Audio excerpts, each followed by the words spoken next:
Hello, everyone. Thank you for being with me on this Friday so that I can bring you up to speed on a awful murder that we had. Let me introduce you to our victim.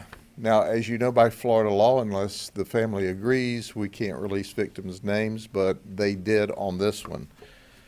This is Perfecta Paz. She's 74 years old. Perfecta is 5'2", 82 pounds, a slight, small lady. Even though she's not been declared in the early stages of dementia, her family thinks that she may be. So on Tuesday, October the 12th at 5:30 in the morning, we knew she was alive because her sister, who she lives with off of Deanstill Road, was preparing to go to work. The sister works at Disney. She talked to her sister and then she left, and away the sister went off to work that day. The sister gets home about 3 o'clock in the afternoon and she can't find Perfecta.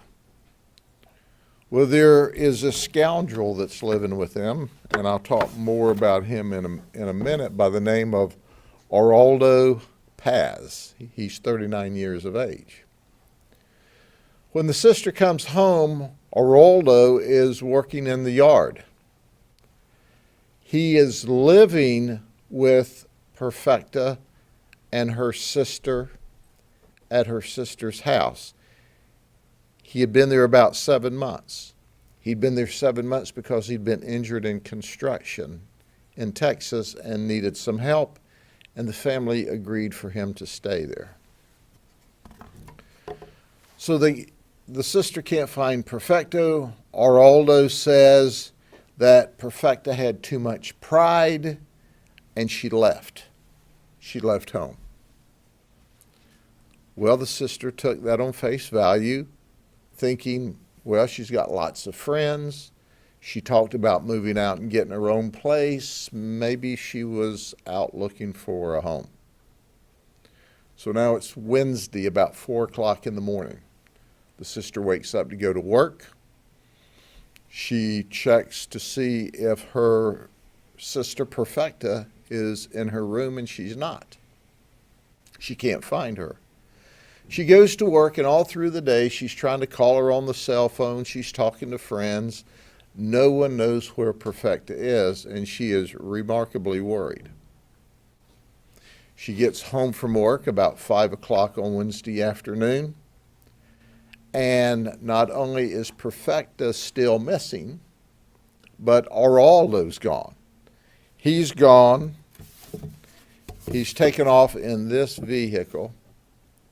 All of his clothes and belongings are gone. So Aroldo's at large, driving this 1999 beige Toyota Camry with a Texas tag, PTC 9735. She immediately, at 5:47, notifies the sheriff's office.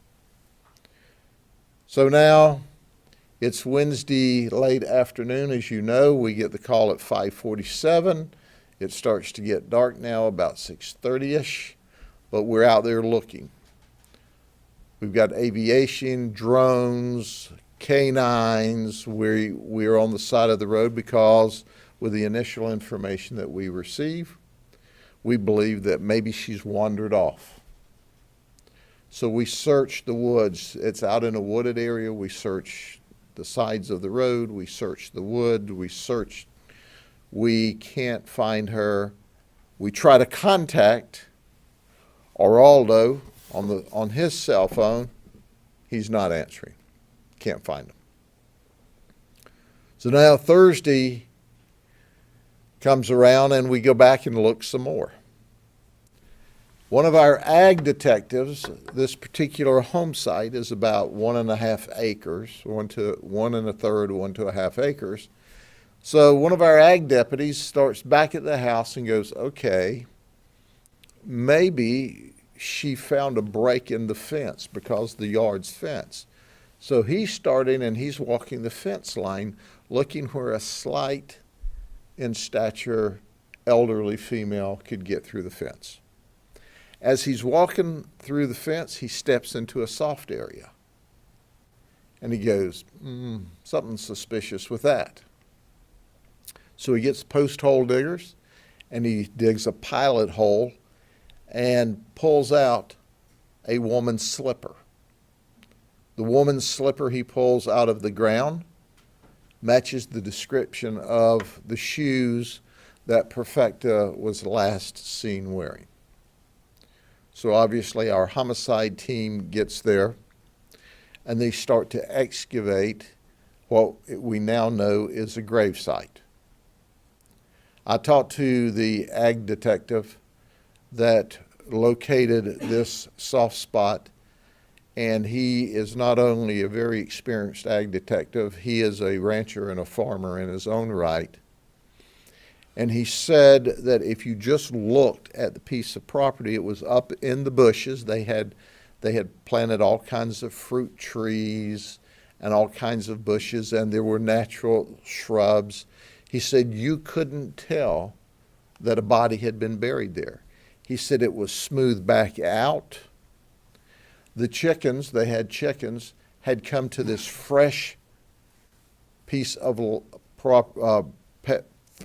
fresh piece of property and had pecked around, because when you stir up the ground, you stir up insects.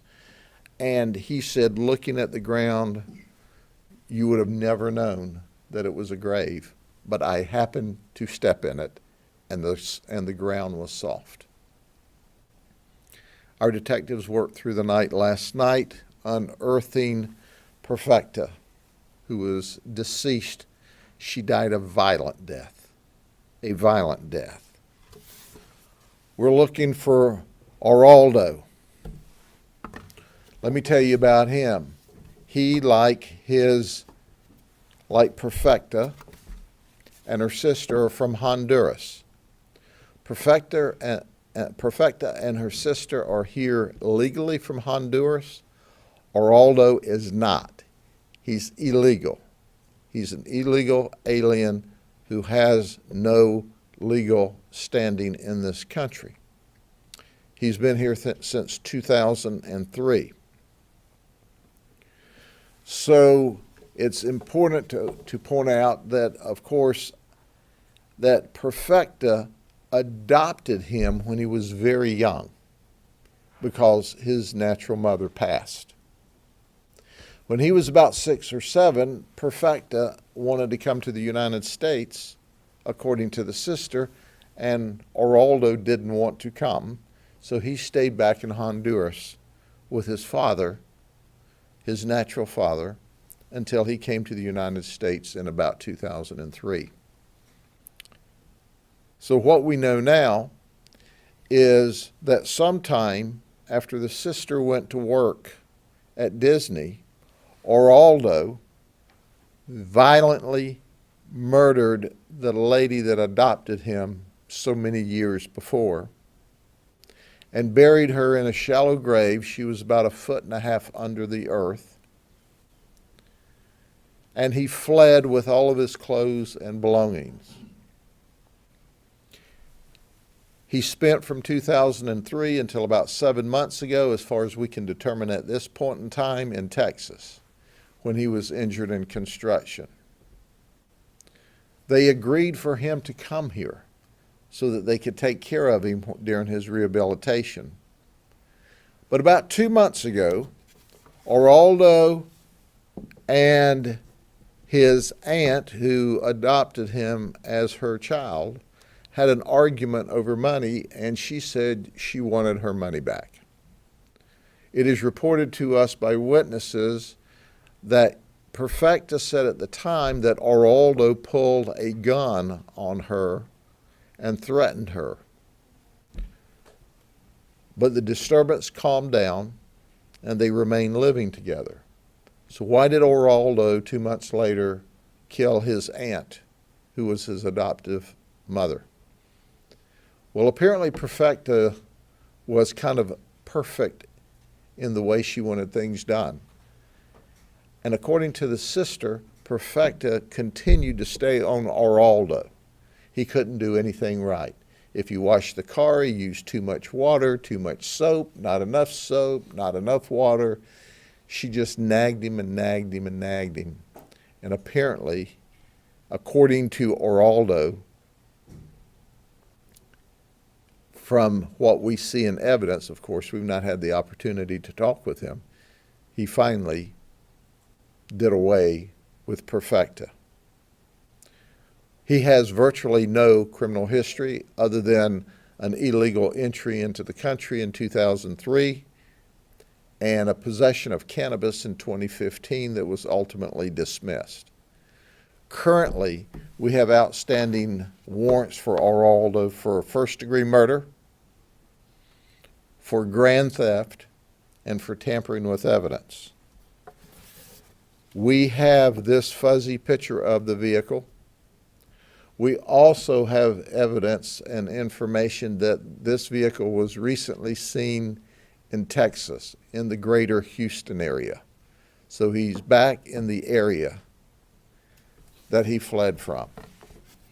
We don't know if he's making his way back to Honduras, if he's got infrastructure and friends there or not. If he is, he shouldn't be too difficult to find because he'd be the only Hispanic going south of the border when everybody else is coming north of the border. But we need to find him. There's obviously a reward out through Crime Stoppers if someone knows his whereabouts.